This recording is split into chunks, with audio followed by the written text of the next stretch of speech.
Hi అండి, నేను doctor B Nageswara Rao, consultant orthopaedic surgeon, Raghavendra hospitals, Bowenpally, Secunderabad. ఈరోజు మనం ఇంతకుముందు చేసుకున్న వీడియోస్కి కొనసాగింపుగా చేసుకుందాం. అంటే మనకి దెబ్బలు తగిలినప్పుడు, చిన్నపాటి యాక్సిడెంట్లు అయినప్పుడు, రోడ్ పైన కింద పడిపోయినట్టు కానీ, నడుచుతున్నప్పుడు కింద పడినప్పుడు కానీ జరిగిన వాటికి మనం ఇంతకుముందు వీడియోస్లో మనం ఇంటి దగ్గర హోమ్ కేర్ ఎలా తీసుకోవాలి అని ఒక రెండు వీడియోలు చూసుకున్నాము. ఇప్పుడు మనం ఏంటంటే ఎలాంటి సిచ్యువేషన్స్లో మనకి హాస్పిటల్కి రావాలి, హాస్పిటల్కి వచ్చినప్పుడు ఒక డాక్టర్స్గా మేమేం చేస్తాము, ఎంతవరకు మనం చేయగలుగుతాం అనేది ఈ వీడియోలో మాట్లాడదాము. అంటే ముందుగానే చెప్పినట్టు గాయం అవ్వకుండా, బయటికి గాయం అవ్వకుండా కేవలం నొప్పి, కొంచెం వాపు అలాంటివి ఉన్నప్పుడు మన ఇంటి దగ్గర రైస్ ప్రోటోకాల్ అని చెప్పాం కదా, ఆ రైస్ ప్రోటోకాల్ ఫాలో అవుతూ ఆ రెస్ట్, ఇమ్మొబిలేషన్, క్రీప్ సపోర్టు అంటే కంప్రెషన్ సపోర్టు, ఎలివేషన్ ఇలాంటివి పెట్టుకుంటూ ఉండి రెస్ట్ తీసుకున్న తర్వాత కూడా మనకు ఒక 3-4 డేస్ చూడాలి.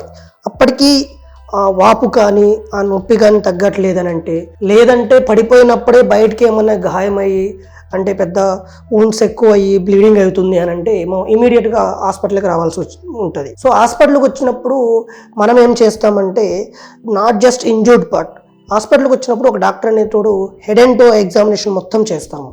అంటే ఆ ఇంజురీ అనేది, అంటే యాక్సిడెంట్ అనేది మామూలుగా జరిగిందా లేకపోతే ఏ సివియారిటీలో జరిగిందో మనకు తెలియదు. కాబట్టి మేము హెడ్ టు టో అంటే తల భాగం నుంచి కింద గోటి భాగం వరకు, కాలు వరకు మొత్తం ఎగ్జామినేషన్ చేసి, పర్టికులర్గా మళ్ళీ ఇంజరీ అయిన పార్ట్ని ప్రాపర్గా ఎగ్జామిన్ చేసి ఒక ఐడియాగా వస్తుంది. అంటే సూపర్ఫిషియల్ ఇంజరీయా లేదా అంటే సాఫ్ట్ టిష్యూ ఇంజరీ అయినా లేకపోతే ఏమైనా ఫ్రాక్చర్ అయ్యే అవకాశాలు ఉన్నాయా అని చెప్పేసి మేము చూసి దాన్ని బట్టి ముందుగా పెయిన్ కోసం ఆ టాబ్లెట్స్ ఇవ్వటం జరుగుతుంది. లేదంటే పెయిన్ ఎక్కువ ఉంది అంటే ఇంజక్షన్ ఇస్తాము.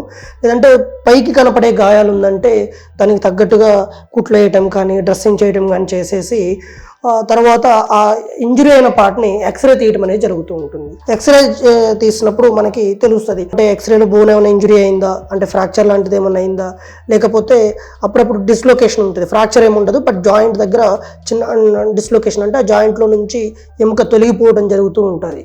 ఇలాంటివి ఉంటాయి. దీన్ని బట్టి మనం దానికి తగ్గట్టుగా ఎలాంటి చికిత్స చేయాలి, ఏం చేయాలి అనేది డాక్టర్గా మేము అంచనా వేసుకుంటాం. ఒకవేళ ఇలాంటి ఏం లేవు, ఫ్రాక్చర్స్ కానీ డిస్లొకేషన్స్ లేవంటే సాఫ్ట్ టిష్యూ ఇంజరీ అని అంటాం. అంటే లోపల చిన్న చిన్న లిగమెంట్స్ ఉంటాయి, ఆ లిగమెంట్స్ ఇంజరీ అయ్యే అవకాశాలు ఉంటాయి. ఈ లిగమెంట్ ఇంజరీ అవకాశాలని మనం చూసుకొని దానికి పర్టికులర్గా అవసరం పడితే ఒక పట్టి వేయటం కానీ, లేకపోతే ఎర్రపట్టి అలాంటిది ఇంతకుముందు చెప్పినట్టుగా ఎర్రపట్టి అలాంటిది కట్టుకొని దానికి తగ్గట్టుగా ఆ ఇంజురీ హీల్ అయ్యేటట్టుగా వేరే మెడికేషన్స్, లేకపోతే గాయాలు మానటానికి బయటకైన గాయాలకు తగ్గట్టుగా యాంటీబయోటిక్స్ కానీ, దాంతోపాటు కొన్ని పెయిన్ కిల్లర్సు, యాంటాసిడ్స్, దాంతోపాటు గాయం మానేటట్టు కావాల్సిన సప్లిమెంట్స్ అనేవి, vitamin C, vitamin D supplements అనేవి ఇవ్వటం జరుగుతుంటుంది. ఇవన్నీ మనకి చిన్నపాటి గాయాలు మాత్రమే ఉన్నవి, just only soft tissue injury, bone injury లేదు అని కన్ఫర్మ్ అయిన తర్వాత మాత్రమే ఇలాంటి మెడికేషన్ ఇచ్చి మళ్ళీ పేషెంట్కి ఒక 1 వీక్ or 2 వీక్స్ రెస్ట్ తీసుకోమని చెప్పేసి 3rd వీక్లో రమ్మని చెప్పి జరుగుతూ ఉంటుంది. Thank you.